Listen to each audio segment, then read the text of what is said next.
Sejak tahun 1603, Jepang berada dalam kekuasaan Keshogunan Tokugawa. Shogun memegang kekuasaan tertinggi negara, dan wewenang tersebut diberikan oleh kerajaan. Sementara, kerajaan hanya memegang kekuasaan simbolis dan mereka masih menganut sistem feodal.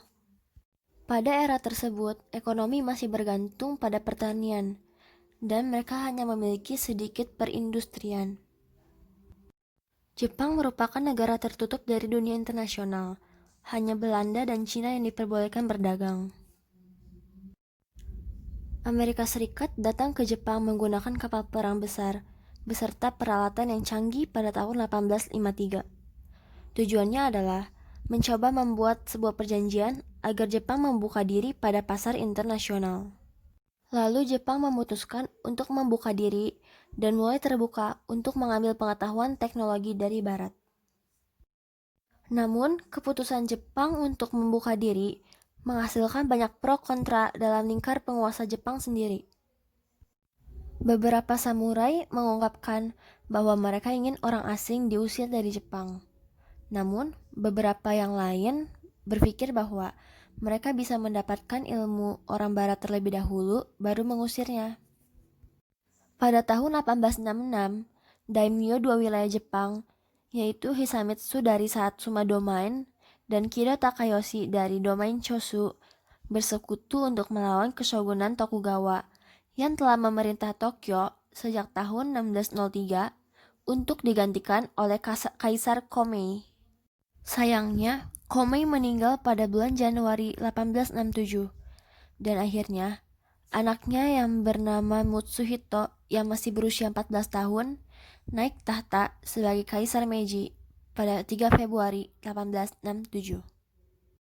Pada 19 November 1867, Tokugawa Yoshinobu mengundurkan diri dari jabatannya sebagai Shogun Tokugawa ke-15.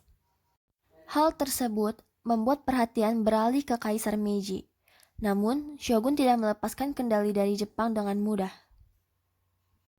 Meiji yang sudah dilatih oleh penguasa Satsuma dan Chosu mengeluarkan dekret kekaisaran untuk membubarkan rumah Tokugawa. Shogun tidak punya pilihan lain selain melawan dengan senjata. Shogun mengirim tentara ke Kyoto untuk menangkap dan menggulingkan kaisar.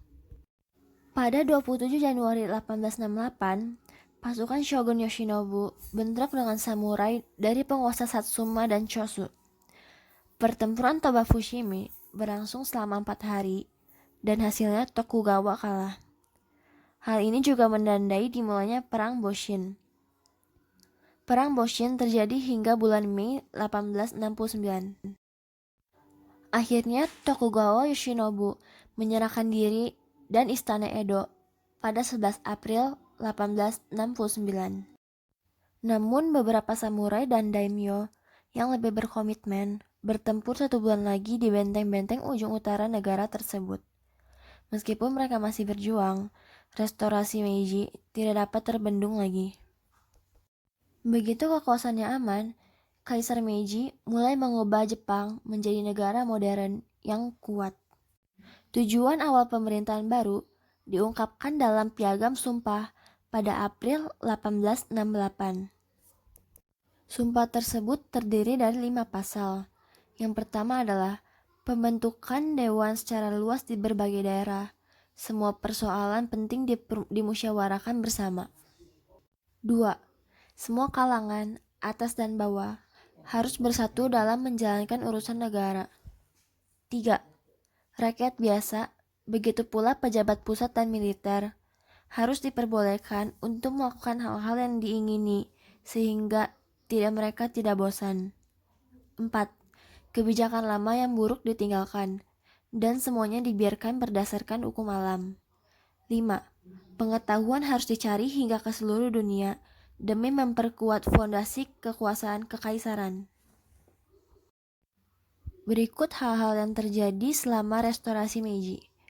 Yang pertama adalah memindahkan ibu kota kekaisaran dari Kyoto ke ibu kota Keshogunan Edo yang dinamai Tokyo atau ibu kota timur.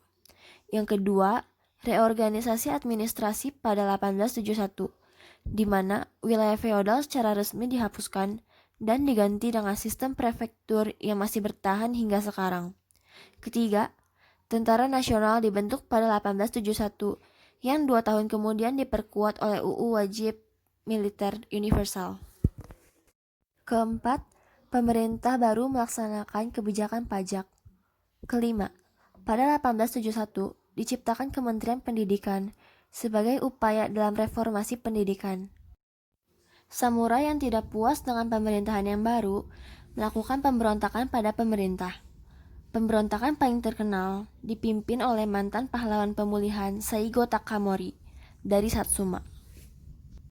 Petani yang tidak percaya rezim baru dan tidak puas dengan kebijakan yang ada juga mengambil bagian dalam pemberontakan.